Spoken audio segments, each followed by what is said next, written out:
What's up, you guys? Sean Ross Sapp here for the Fightful Wrestling MMA Stuff Cast. There's stuff going on. We got a It's guy. all, He's here. He's here. You're supposed to wait for the intro, Matt. yeah, I mess that stuff up all the time. Big intros. How are Matt's you? without a mic. He's got technical errors aplenty. I do. Well, I've just been traveling a lot, and the keyboard's a little funky right now. The microphone's a little funky right now. I don't know what's going on. We'll figure it out. It's not that big of a deal. You know what isn't funky? Well, maybe funky in a good way. How about that highlight reel I had made for you? How about that? That was pretty good. Watched it. Actually, I couldn't watch it in Germany or anything. I had to watch it when I got back to the States because you weren't allowed to watch it, YouTube or something, whatnot. Really? Yeah. Well, you can watch YouTube, but for some reason, certain videos, like even like the CZW videos and certain things like that, you just couldn't watch. It might have been because of the song or whatever. Who knows? Like they put a lot of Possibly. weird copyright stuffs on that. There were a lot of moves in there I didn't even know that you did, Matt. What do you mean? I didn't know you did like Hurricane Ranas and shit. Well, I can do it all. I was impressed. Is that something you call in the ring? You're up there on the shoulders and you're like, Hurricane Rana. Well, I could. I know you could, but I asked if you did. Usually, if I do a pop up, if I jump up and Hurricane Rana somebody and elbow him in the head, I give him a heads up that I might do it before the match. Interesting. Also, I saw that Swanton bomb, which is, I guess, the Broton bomb that you did from one end of the ring to the other at the Monster Factory. I got some hops. You do. And your boy Punisher, well, he's now Punishment Martinez, was in the background. That dude's also got some hops. He's got some hops. I know that you were out of the country and couldn't watch the Ring of Honor pay-per-view. He did that ACH move where you jump and you springboard from the inside of the ring off the second rope and flip over. I was like, Jesus Christ, man. He's a big dude, too. He's going places. He's going places in the biz. You just got back from Europe, so you have been places in the biz. What was that trip like? Oh, man, it was great. It was great. I was in Germany wrestling all over and did the 16 carat, did Ambition, won Ambition, almost won 16 carat, lost in the semis. I'm going to watch that this weekend, actually. It was a goodie. How long were you gone? It was like 2 weeks, wasn't it? It was 2 weeks, and I leave tomorrow too. It's like I leave tomorrow and I wrestle Friday against Brian Cage. I do PWG Saturday against Dave Christ. Sunday at Beyond against Matt Tremont. Then Monday and Tuesday at What Culture, and Thursday at What Culture in Scotland. So you're back. You're going back overseas this weekend? Yeah, flying back Sunday night.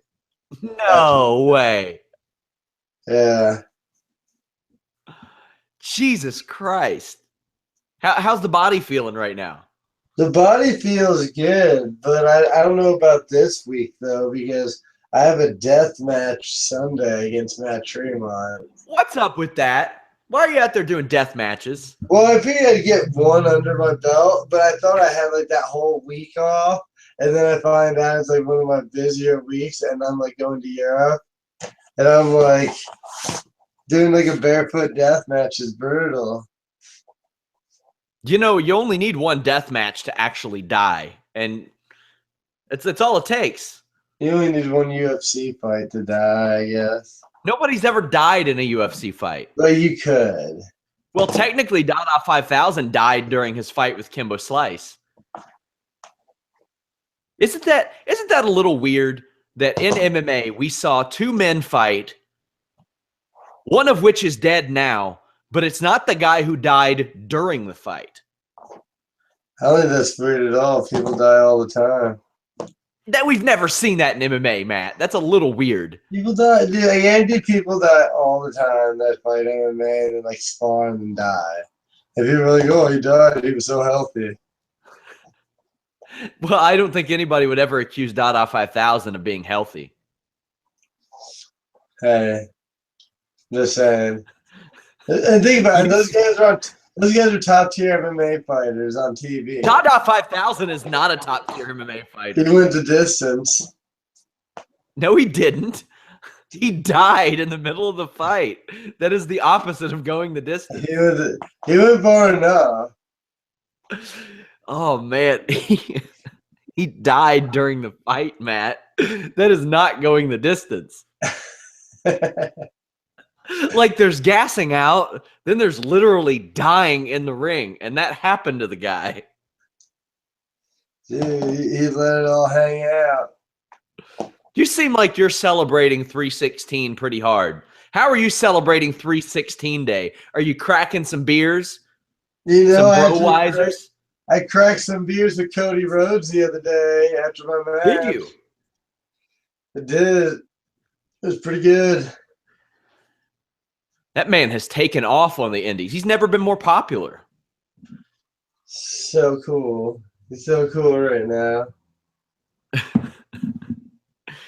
I guess. So I asked you how you're celebrating your 316 Day. It's a special day in wrestling. I'm just hanging out, man. I've been gone every day, so I got one day to hang out with the family. So you do seem exhausted. You seem fucking exhausted. Oh, I'm not. I already have my bag packed for the weekend. Or the 10 days I'll be gone. And then WrestleMania nice. Then I have 2 days home and then WrestleMania weekend. Oh man. Where I have 8 matches or 7 matches in like 3 days. So how long is this next trip? This one's like 10 days because I leave. I go to Texas, California, Boston, England, Scotland, Germany, England, and then I'm home. How's the wife feel about this? The wife's a little bitter. She mad? She's not happy right now, for sure. I mean, I see the stuff you're posting. She's training hard herself.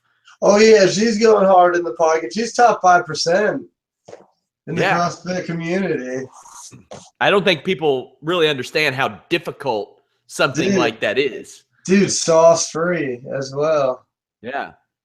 I've seen people who are very sick. They run CrossFit gyms, like CrossFit's their life. Then they go and compete at CrossFit, and they fall flat on their fucking face.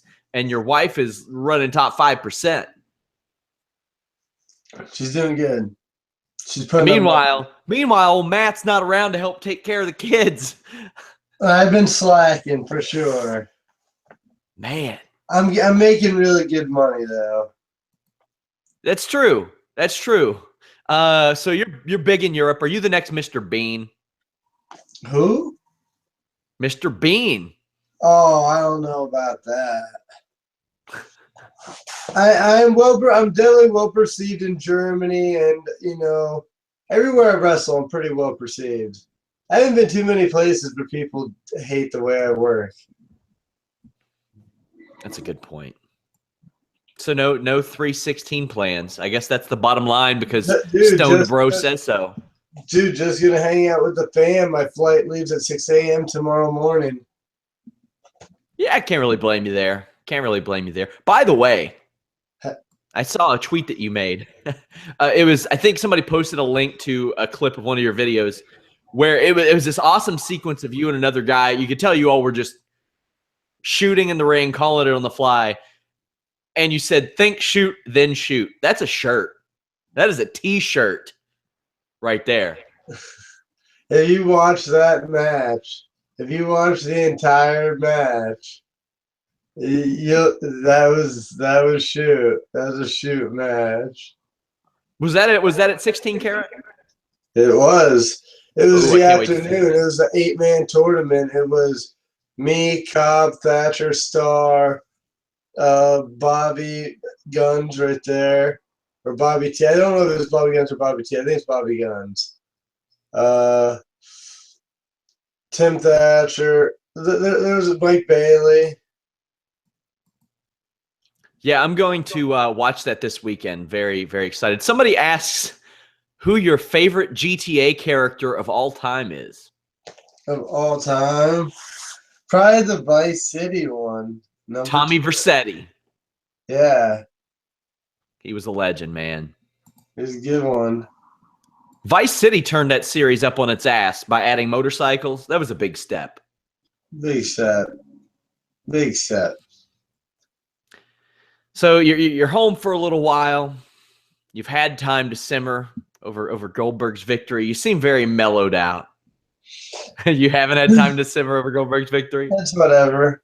Well, it doesn't matter. It doesn't matter.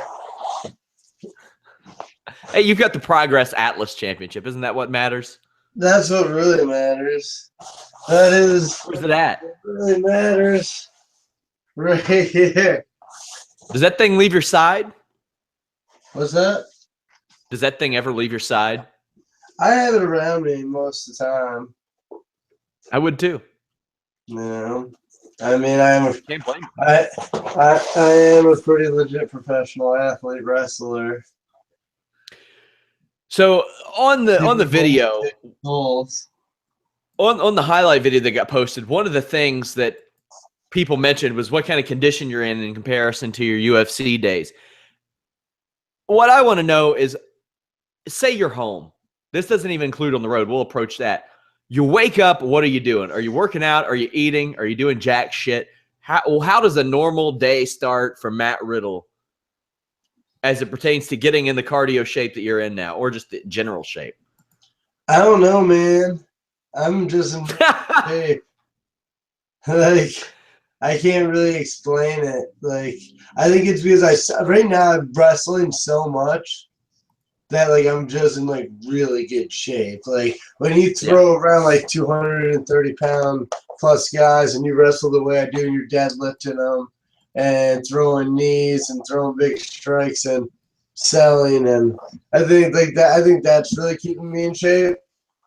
And then I think I spent too many years like just not eating and dieting and starving to make 170.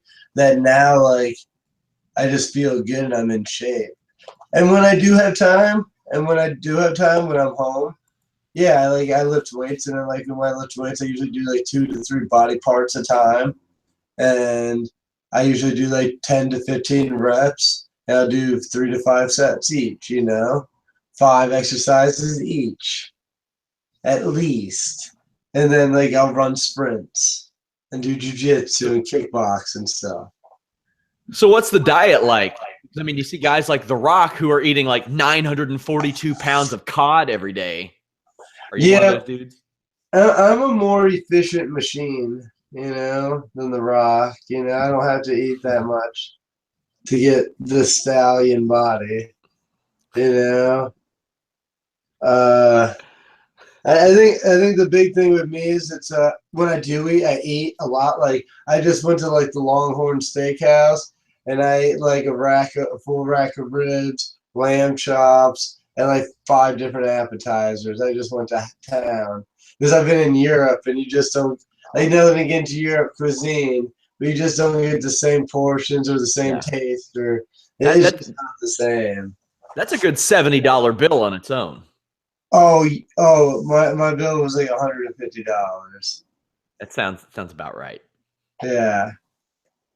So what do you do? What do you eat in Germany? Because you mentioned that was going to be something I followed up on. Like, how do you adjust to that?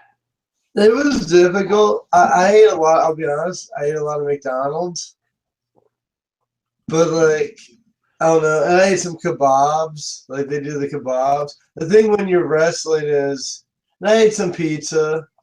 I don't know. I'm working out so much and wrestling so much, and I'm not like stuffing my face all day. Like I'd have a sandwich there occasionally, stuff like that. Try to get my juice in. I always try to like drink some vegetable juice or fruit juice or something like as organic as possible, you know. I just want, like, when you say McDonald's, is it like you throwing down McChickens, or are you trying to find something healthy there just because you know the menu? Oh, I get the fillet of fish. Okay. No, I'm kidding. I don't get the fillet. Okay. I, I was I gonna get say that I sounds usually get fucking disgusting. yeah, I usually get like three, like I'll get like three double cheeseburgers and like the three McChickens. You know, just go get both. Get that sweet combo. The turf and turf. People are hearing this and they're wondering, how the fuck are you able to do that? Dude, it's because I'm sponsored by Team Suplex. It's true. You are. Tell us about that. Yeah. Well, they hook it up. I like their stuff. They got good stuff. Is that all you have to say about this deal? They hook it up What's and they that? got good stuff. That's all you have to say is they hook it up and they got good stuff. They got good stuff. They hook it up. Check them out. You can check them out. I got a T-shirt with them. But most of all, kingofbros.com. Yeah. I think I'm gonna come out with some new styles just for WrestleMania. Ooh, that'd be good. I got a GI Joe, a Cobra. Like Is it a GI Bro? Cobra. I got a GI Bro. I got a couple. I got a couple of them. So You know that was Booker T's wrestling name at one point, right? I want to see what colors are on sale, and maybe I'll do something, mix it up. Nice. You know, GI Bro was Booker T's wrestling name at one point, right? So I'm not going to do that. I may go with Teenage Mutant Ninja Turtles, bro, or something. Well, then Alberto Del Rio is going to try to fight you, and Sheamus is going to try to fight you, and Kevin Nash is going to try to fight you. They can all try to fight me and all get put to sleep, be a choke or I'm just saying. Sheamus was rock steady. Dude, you literally saw me shoot on. You saw me shoot on that guy with ease. And dude, if you watch that match and see the finish is a thing of beauty. What I do to him, I wrap him up like a sack lunch. Del Rio beat up a Ninja Turtle for hitting on Paige backstage at an event, and he's a former Pride fighter. Dude, How do you think he does against you? I give him that, but any man that's willing to go into a fucking ring with a luchador mask against Mirko, whoever go in a ring against Mirko Crocop with a mask on is an idiot. Yeah.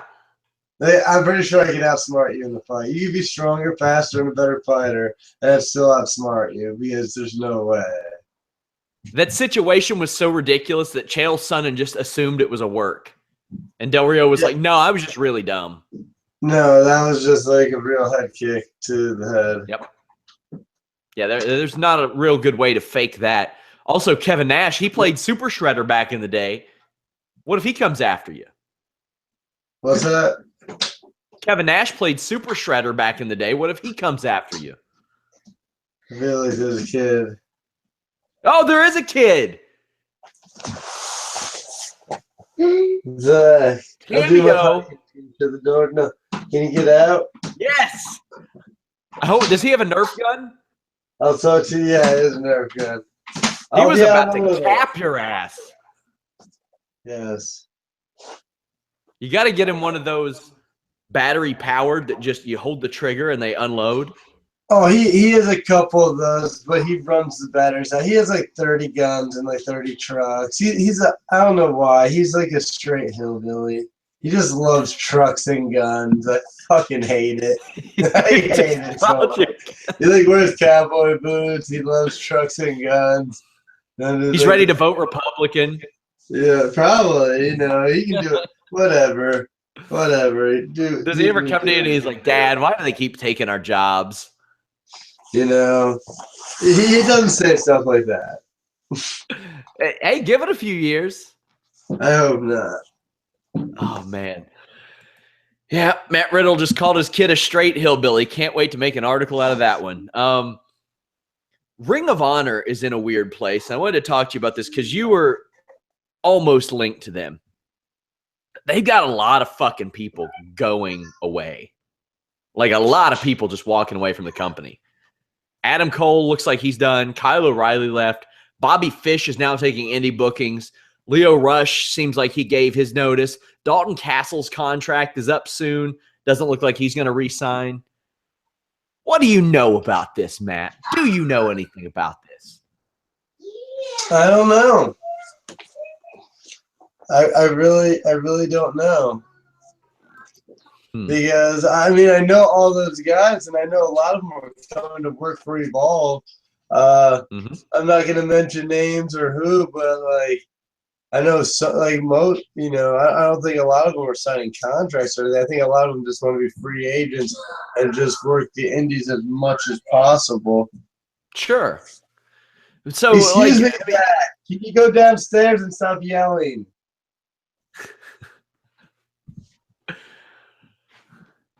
So the situation here is particularly weird because in the past, if they lose some people, they've been able to elevate other people to step right into that role because somebody is willing to take that spot.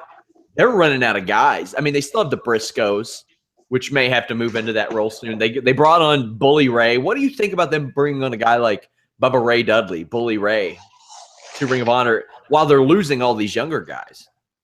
Well, I think they're going in a different direction.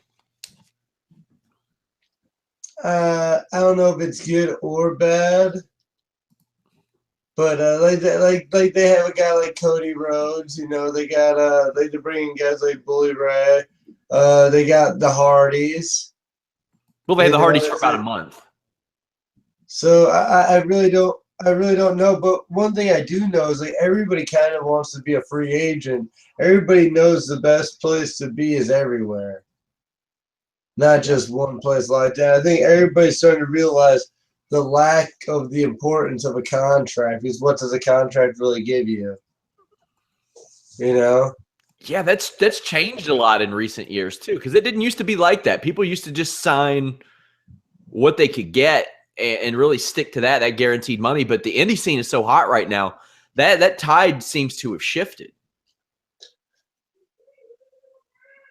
Yeah, and like the one thing is though, like the indie scene's hot, but it's still very hard to get booked and travel and work every weekend and all the time. Like right now, like feel like I'm on a hot streak. I feel like soon enough, like I'm not going to be as busy as I am. I might be wrong. I might be just busy for like the next 10 years, which would be awesome. Yeah. But right now, I feel like I'm just like I'm a very hot item, especially in Europe. I'm booked solid throughout Europe, and even when I'm in the States, I'm booked solid here because, I'll be honest. I am like, I get hit up every day by a different promoter asking me about dates. As far as like August, September, and like we're like 6 months away from even those dates. How many guys are using agents on the indie circuit? Is anybody or managers? I don't think so because I think I don't think anybody's in that high demand, and anybody who is in that high demand can manage themselves, and not necessarily manage themselves, but like say when I go over to Europe, like I have a tour, and like somebody will like talk to other promoters, and like they'll all talk, and everybody will talk to each other, and they know when I'm there, and they'll all like relay the messages to each other and like split the bill, Yeah. So like, that's cool. When I'm in America, I kind of had to do it more myself. But even so, like this weekend, I'm wrestling, Wrestle Circus, PWG, Beyond, and then I go to What Culture in England, and everybody worked together. And I work for a company, I work for Progress as well, and every promoter was involved in all those flights and everything. Not saying they all talk to one another, but yeah, each promoter had to talk to another promoter, Man, that's pretty cool to hear that kind of synergy and stuff between promoters to facilitate you being there. That's got to make you feel good. Yeah, well, I think it's good because it also helps promoters see new and get more and new talent, Because if you like make a contact from across the country or across the ocean, like maybe, Progress, maybe Drew Cordero talks to the guy from Progress, John, and then they're like, maybe we bring Keith Lee over, or maybe Beyond brings a big guy over from England, like Rob Lynch, the guy I wrestled at Progress a couple weeks ago. That was a sick match, Did you use a manager when you were in the UFC? I used the manager for a total of like 1 or 2 fights, and every time, and it's nothing against them, it was just garbage because there's always just a miscommunication either with fights or a miscommunication with sponsorships or a miscommunication with something. When I did everything myself, I always got all my money and got everything, and it was very efficient. That's interesting. I mean, I hear that a lot too. A lot of guys just don't use managers. Of course, at the top levels, almost everybody does. But I mean, you were getting pretty far up there. You were 12 fights in. You had won 9 fights and just doing it on your own. So this wasn't really anything new to you. I mean, probably the frenetic pace of it was new to you, having bookings every single weekend. And now it's not just through the weekend, because you're wrestling Mondays and Tuesdays a lot now too. Yeah, like this week I'm wrestling Monday, Tuesday, Thursday. And I'm wrestling like twice over the weekend. So it's like I'm wrestling 5 days that week. Does jet lag affect you? Jet lag does not affect me now. It affected me when I cut so much weight in the UFC. I feel like I felt horrible when I fought in the UFC and I cut weight. But when I wrestle and do all that stuff and I cut weight, or not cut weight, but when I just wrestle and eat and I'm not cutting weight, I feel great. Like, because I'll eat a couple meals at the airport. I'll drink water, I'll hydrate. I'll drink, whatever. And, when you're healthy, you just feel better. You're stronger, and it just works that way better. You're a traveling son of a bitch, Matt Riddle. Look at this hair. So another thing I wanted to ask you about, you're usually outspoken about situations like this. This year, a marquee WrestleMania match will be AJ Styles against Shane McMahon.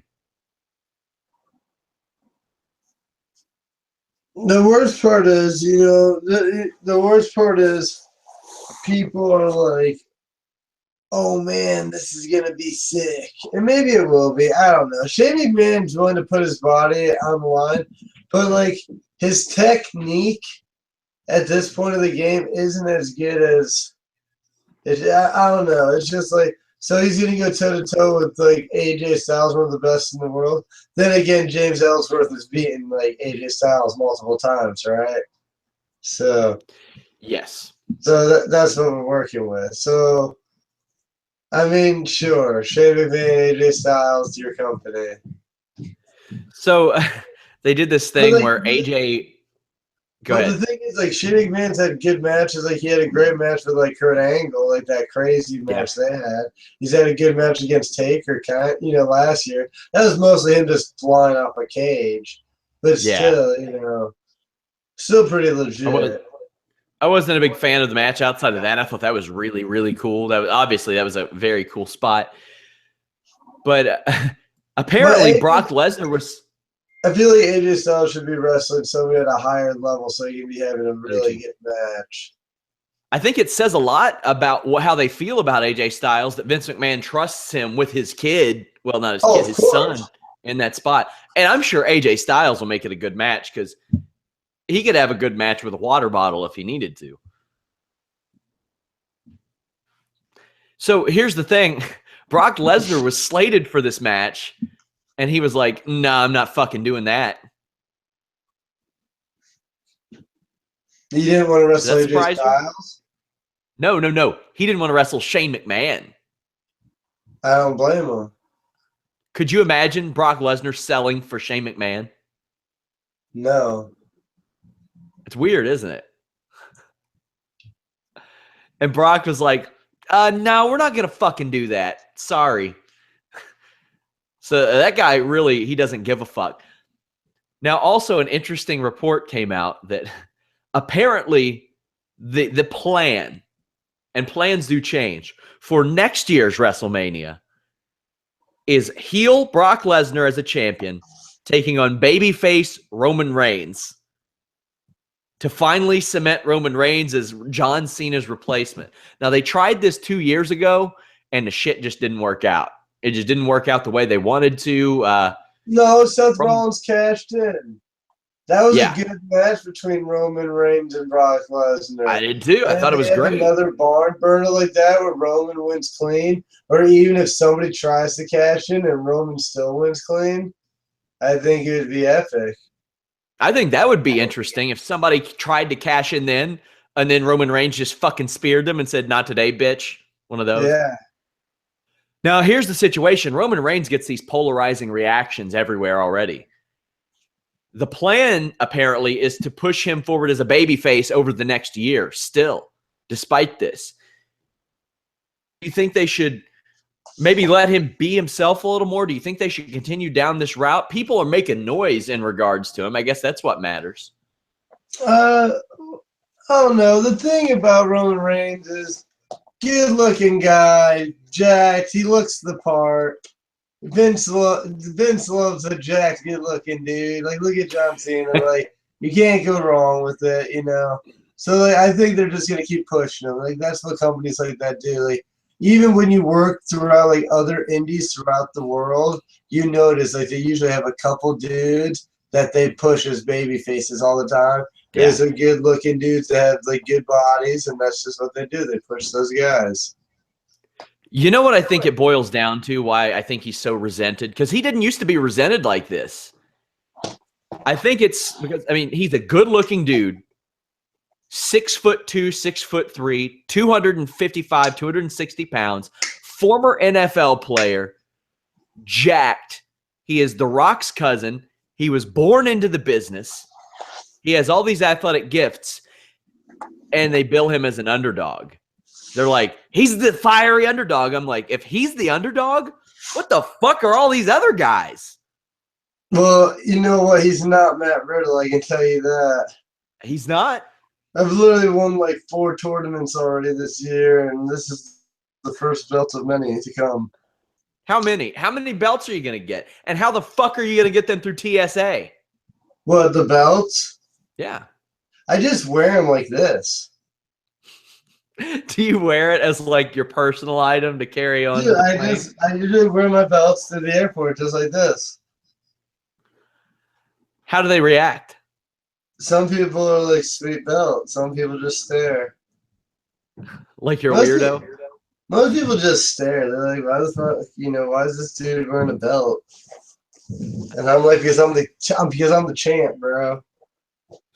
Do you get a lot of people recognizing you from pro wrestling in airports? Or are you still under the radar enough where that doesn't happen? The cool thing about indie wrestling, it's very, you know, very under the radar-ish, you know, like it's really cool like that. It's a very niche market. It's like, I don't know, it's like when Adult Swim cartoons first came out, you know, not everybody knew about it. You know, it's like that. It's like not everybody knows about it. How are you going to feel when you get to the spot where people are waiting at the airport for you when they don't even have a flight with a stack of 8x10s that you know they're going to sell on eBay? And then if you say, hey, man, I'm a little tired, they go, fuck you, I bought your house. I mean, I don't know. You know, it's coming. It's coming. I don't think Probably so. sooner than later. One day, Matt. One day, Matt, that's going to happen. And you're going to think back to this podcast and you'll be like, damn. Sean warned me. Hey, bro, I just don't feel like signing stuff right now. And then you'll get on Twitter and you'll see somebody say, at Riddle Tough 7, so rude. I waited at the airport for hours and he didn't sign. Appreciate your fans, bro. I bought your house. The thing is, I'd sign like 1 or maybe even 3. Yeah. But if he asked me to sign like a stack, I'd be like, no. Man. You know what I'm saying? I'm not gonna sign like duplicates. Like I'm not gonna sign like 3 of the same picture. If you have like 3 separate photos, I'm like, okay, bro. Put a lot of work into this year. by the time this tour is over, you might have as many European dates this year so far as American dates. Would that be true? Not as many. It'll be close. I don't know. Well, I will probably after May. It's April 28th to like June 5th. I'm in Europe the entire time except for one weekend where I'm in Detroit and like Chicago for Evolve. Damn. Yeah. This is like, I mean, it's not completely uncharted territory, but I mean, for somebody that's came in so quick to spend so much time in Europe, that's different. That is different. Yeah. But that indie scene in Europe is exploding.